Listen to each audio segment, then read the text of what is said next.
Red and blue lights washed over my corn, while a rose gold SUV hissed in the mud.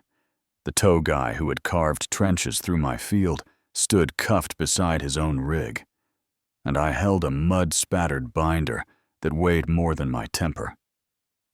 She called it an accident, a misunderstanding, a nothing burger. But I had months of video, a broken irrigation line blowing black water, and a line in the dirt I was finally ready to defend. My name is Mason Hale. I farm the edge where my family's ground kisses a brand new neighborhood called Brookstone. Meadow neat lawns, neat rules, and an HOA president who thinks a clipboard is a crown. My wife, Brooke, has the kind of calm that turns anger into lists and lists into answers. I fix bent steel, count rain, and try to stay out of trouble unless trouble comes first. First time I saw the SUV cut the corner, I was on the porch with coffee steam in the cold, and that rose gold whale slid off the asphalt and floated across my seedlings like it was crossing a puddle. 20, maybe 30 rows, crushed just to shave a turn. I told myself it was a mistake. New neighbor, bad GPS, anything but what it was. Then it happened. Tuesday again, and Thursday, and the next week.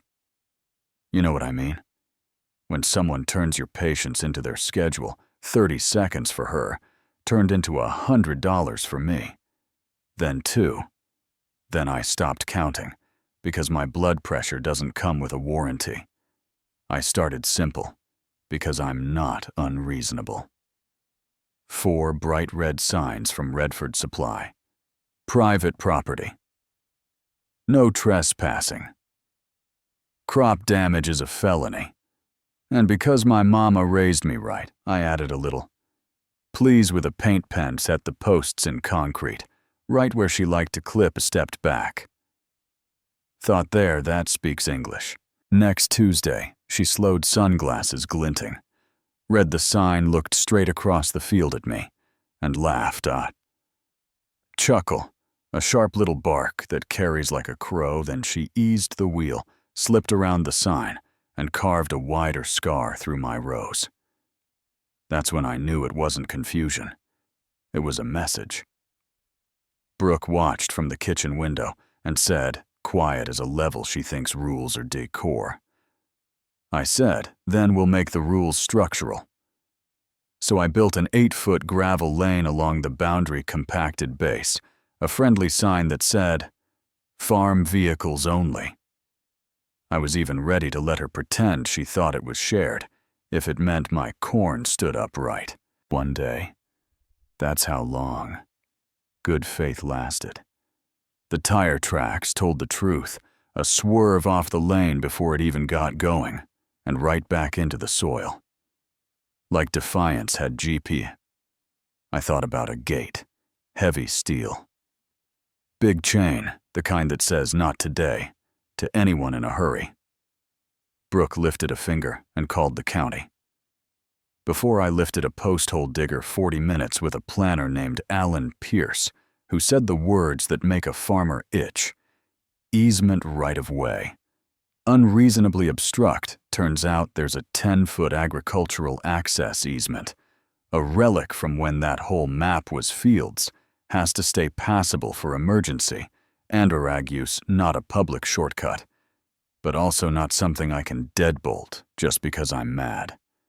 Cheryl Banks, the HOA president with the rose gold boat, would have seen that dotted line on the plat. She wasn't just selfish. She was strategic. Alan said one thing that stuck like a nail. You can't block it. Mr. Hale, but you don't have to make it pleasant. That night, the weather radio promised 3 to 4 inches. Most folks move lawn furniture. I fueled the tractor, pulled on rain gear that smells like a tire store, and drove to the strip. She had turned into habit. I didn't dig a hole or set a trap. I did what any responsible landowner can do.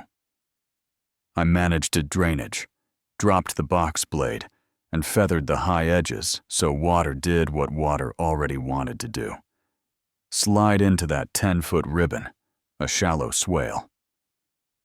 Good for erosion control, even better for the lesson. Physics teaches when patience runs out. I set 2 landscape rocks like bookends at the lane entrance, still an honest 8-foot pass. For any sane driver, just enough to make a hurried person tap the brakes. Brooke mounted a trail cam on the fence framed perfectly and said, "We don't guess, we document." Morning broke clean. The swale carried a dark shine puddle stitched the field. And here comes the rose gold whale.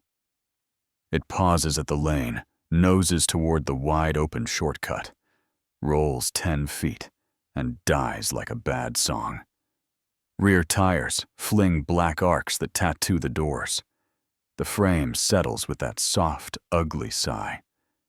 You don't forget it. She cracks the door, steps into ankle-deep suction in white sneakers that probably cost more than my winter boots. Yeah, that happened. And then she's back in the driver's seat calling reinforcements. Reinforcements looked like a monster built from other monsters. Iron claw towing stenciled in haunted house letters. The driver climbs down. Thick forearms, greasy beard, a shirt that says "no fear," and gives me a look that means, don't I point at the gravel lane? Back down the lane. It's rated for 20,000 solid footing, better angle. He snorts, "Straight shots faster, ladies paying not for my crop." She isn't, I say. You cut straight across, and we have a problem. Sounds like we already do, he says, and drives off the road. The front drops, the rear digs. He does what every guy with a heavy truck and no patience does. He mashes the throttle, ruts open like wounds. Green turns to churned brown. Then the sound. I hate more than any sound. A wet, hollow snap, followed by a burbling cough that becomes a roar. He has crushed a 6-inch PVC riser. Water, pressurized and angry, turns the field to soup. I throw my arms.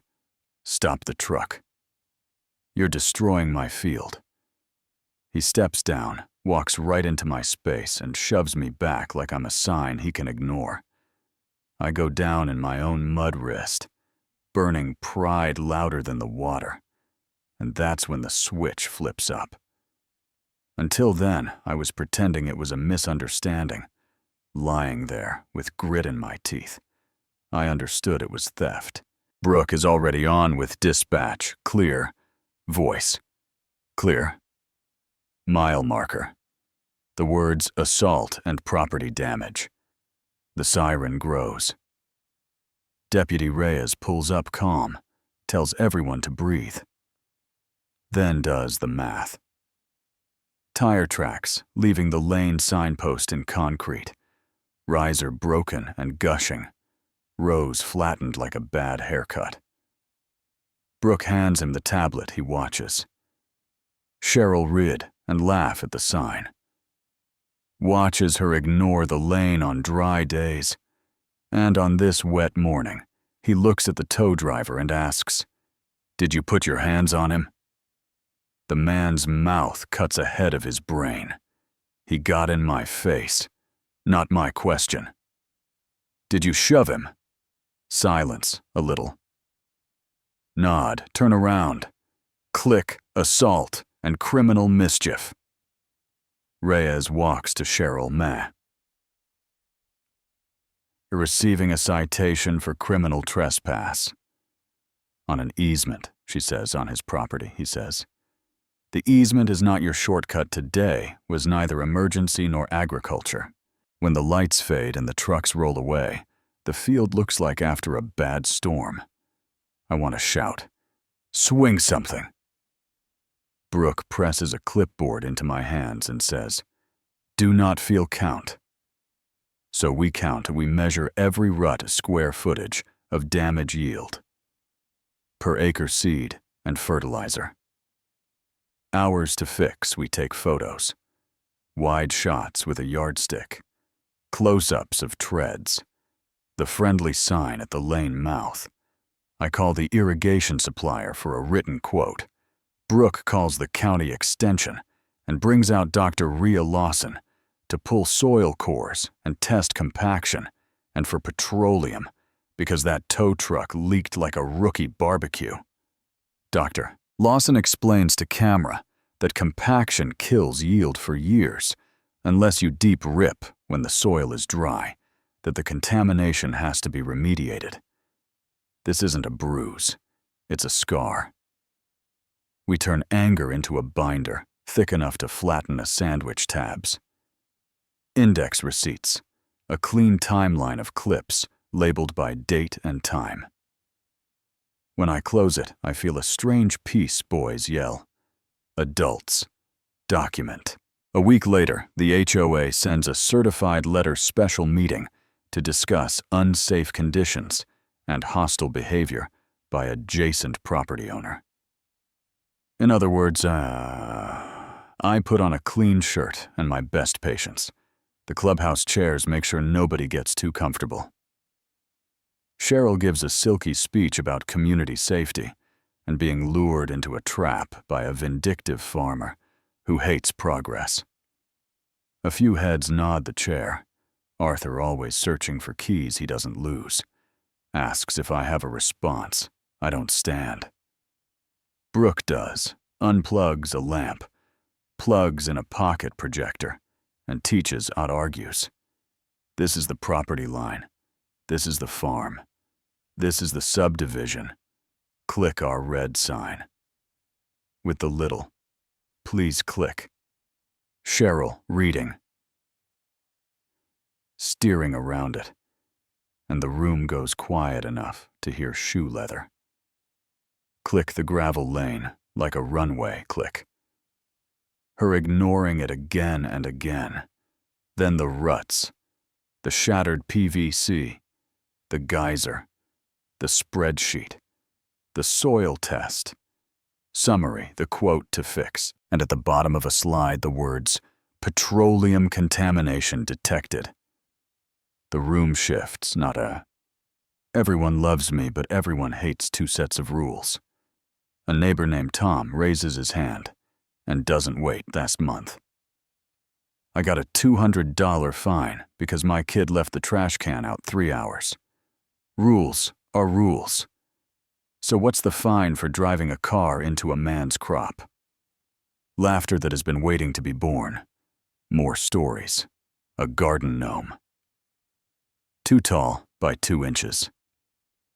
A barking dog complaint. Whenever Cheryl jogs by, the board stares at their queen like a ladder missing a rung. An emergency vote appears on the agenda later that week, and that's that. No parade, no muffins, just quiet accountability. 2 days after the meeting, an adjuster named Carla Nguyen walks the site we don't sell. We show she watches the clips, takes the same photos. Closes her notebook and says, "Our policy covers accidents." What I see is intentional off-road trespass. We're denying vehicle coverage. Civil liability is between you and our insured. And I hear the softest music, the kind you feel in your shoulders. We file in small claims. Not a movie courtroom, just printer toner. Air and tired truths. Judge. Marianne Porter flips through our binder like a careful person. Folds laundry sign. Laugh lane. Swerve. Trenches. Riser. Soil report. Insurer. Denial. She looks at Cheryl and says, "You brought me a story. They brought me a record." The easement doesn't turn a man's field into your shortcut judgment for the plaintiff in full. $284.60 her gavel lands like the first cool breath after a hot day. On the drive home, I sat with the part that still pokes at me. I shaped water with intent. I didn't block. I didn't bait with steel teeth. But I knew where the rain would settle because I told it where to go. Smart stewardship, or petty engineering, righteous boundary keeping, or a farmer playing chess with a neighbor who only knows how to kick the board. You tell me, was I right to let the ground speak? Was the gavel justice, or just a louder kind of revenge? Do HOAs keep neighborhoods safe, or do they just hand clipboards to the wrong kind of personality and call it community? Drop your take in the comments. Tell me the line you've had to defend and how you held it. The pettiest rule you've ever been fined for, and whether an easement should be passable and pleasant, or passable and inconvenient. If this hit a nerve, share it with the neighbor who needs the reminder that respect isn't a suggestion. It's a structure. And if you're new here, subscribe. I don't raise my voice much. I raise fences, facts, and questions, and I want to hear yours.